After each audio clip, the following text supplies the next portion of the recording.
I'm Ernie Johnson. Welcome to the NBA. We're joined by the legends, Shaquille O'Neal and Kenny the Jet Smith. And coming right up, we'll see the Milwaukee Bucks playing against the Cleveland Cavaliers. Checking out Cleveland.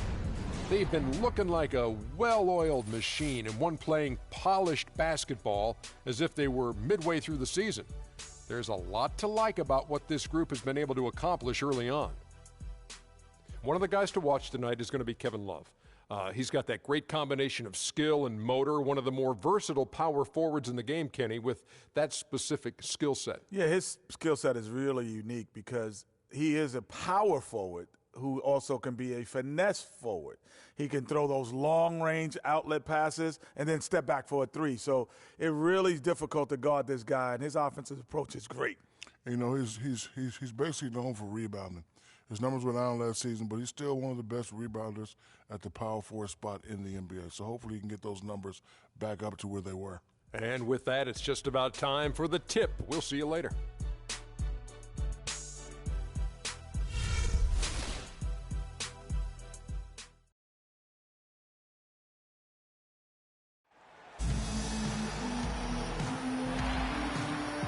Welcome, everyone, to this 2K Sports broadcast live in Milwaukee at BMO Harris Bradley Center. For the Milwaukee Bucks, they come in off a good outing against the Nuggets in Denver. It was just a textbook performance. That game was all theirs. Once they got it going, it was full speed ahead.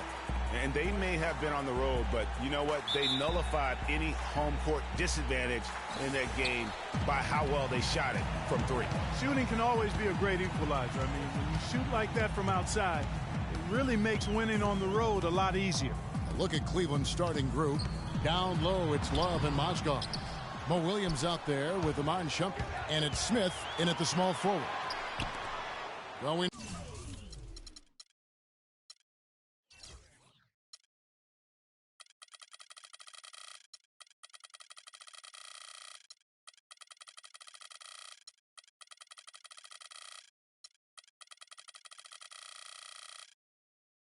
know the Mozgov started last season with the Nuggets and then was traded to Cleveland midway through the season. And what an impact he made on the Cleveland Cavaliers, particularly at the defensive end. His size and his activity really helped the Cavs become outstanding at the defensive end.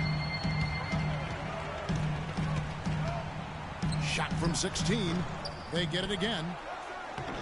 Plumlee, no luck.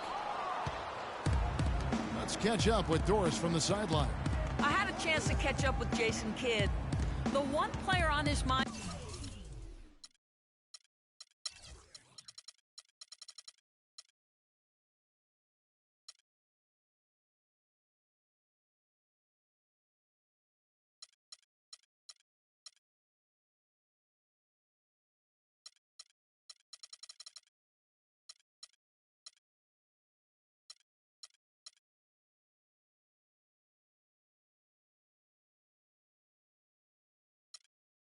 in this matchup, Kevin Love. And it's not for his scoring ability, but for the harm he can do to a team on the backboards. You saw what he can do to teams if he goes unchecked, Coach said. We don't want to let him get up and get over 20 or 30 rebounds on us. And to do that, we got to check him out each time a shot goes up. Guys, easier said than done. Thanks again, Doris. And so it's the Cavaliers getting on the board first. Monroe. Oh, and that one had the right spin on it, and it is good. And credit to the Cavs for going out and getting Mozgov. I mean, they paid a hefty price giving up the 2 first-rounders.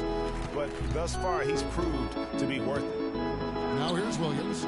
Good on the three-point shot. There's a chance he could have a big game if they don't D him up more tightly on the perimeter. Carter Williams kicks to Antetokounmpo. Plumlee in the high post. And he lays it straight in. And the Mozgov trade, guys, for the Cavs, I think can be viewed as their big turning point in the season. He completely changed the defense of their team. He was that missing piece of the puzzle. And so it's Cleveland with it. After the basket by Milwaukee, Williams gets the bucket. How about 3 or 4 from the floor to start? That's always a good sign. And it's Carter Williams in the corner. And off there, he misses his first shot of the night. And it's Shumpert penetrating. Dishes to Love. From deep. The rebound by Middleton. And sometimes we all just want to show people that we have the range. Yeah, you speaking from experience? We already know how good his range is. He shouldn't be firing from that deep. Now Monroe following the three-point attempt by Kevin Love. And it's good. He can be a weapon if he gets going early from long range. Mozgov passes to Love.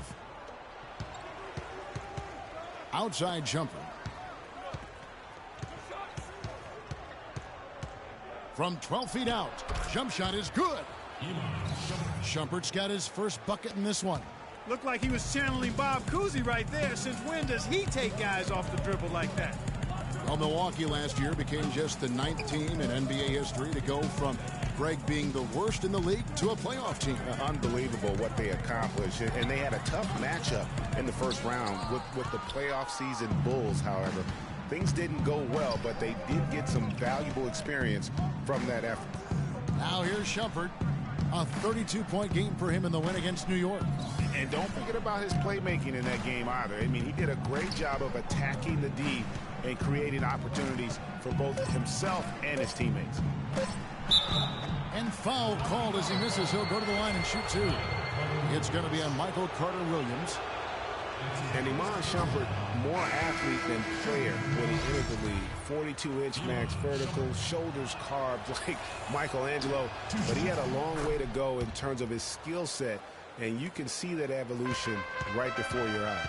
Here's what Milwaukee's going with right now. John Henson's checked in for Plumlee. Parker comes in for Greg Monroe. O.J. Mayo is checked in for Chris Middleton. And Jared Bayless subbed in for Michael Carter-Williams. Offensive rebound. Foul call that time on the way up. That'll give him 2 chances at the free throw line here. Kevin, I've got a chance now to look at where the Cavaliers ranked in the NBA last season. 5th in three-point field goal percentage. 8th in scoring. And they were a top 10 team in field goal shooting. Pretty impressive. And talking about their three-point percentage, really a hallmark, I think, of successful offenses in today's NBA. And they use that shot to a devastating effect all season long. That one is off. And talking about Iman Shumpert, he seemed to learn from working with LeBron and Kyrie last year. Yes, Shumpert was brought over for his defense, clearly, but as a bonus, his offense improved and got better. Now let's see if he can build on that going forward. And Jabari Parker is a rookie, drafted number 2 overall behind Andrew Wiggins. Clark, there was much debate about which of these players, which of these prospects would be better NBA players. What do you think? Well, I think both showed they're very capable of being stars in the league. Parker got off to a great start, averaging 30 minutes a game until, unfortunately, he had the ACL injury. And Wiggins, conversely, went on to have a big-time season, winning Rookie of the Year. Here's Antetokounmpo. The Cavaliers making the shot. 18 feet out. Second shot opportunity, and there's the nice layup by Henson. Henson's got his first bucket of the night. Yeah, how about the purpose with which he's crashing the backboards right now? Some hard-earned second chance points. And that is good. And when you compare Wiggins and Parker, really 2 different types of players. I mean, Wiggins has that unmatchable athleticism. Parker beats you with an incredible skill and passion. Also, tremendous maturity for such a young player. So it's the Bucks now. The Cavaliers making the shot. Down to 5 on the shot clock. The shot by Mayo is no good. Here's Dellavedova. Antetokounmpo defending.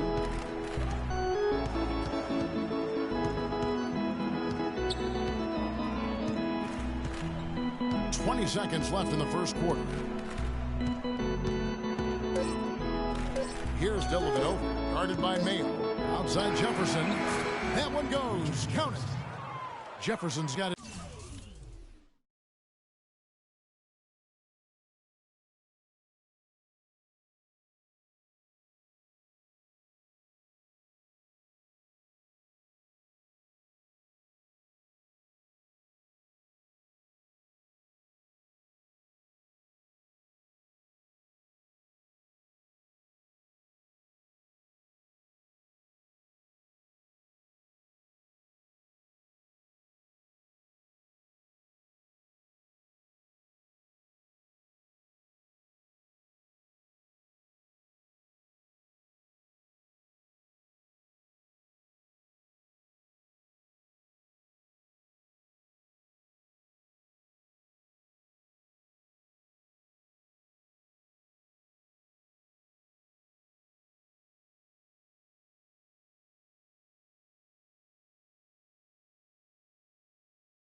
His first bucket of the game, and he's on the board for 3. Here's Henson, and lots of contact there. Missing the shot. He'll shoot 2. And really the defense fouling there to prevent the layup, but that's exactly what you need to do.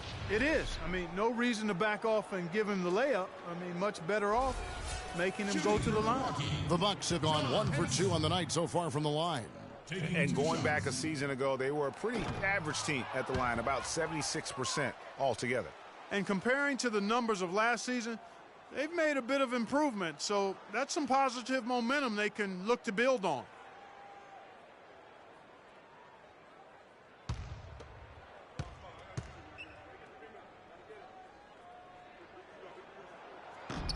And he sinks the second.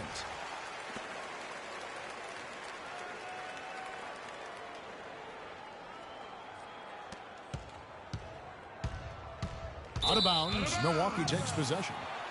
You know, that's hard to explain that play. I mean, I guess he thought he had more room than he did.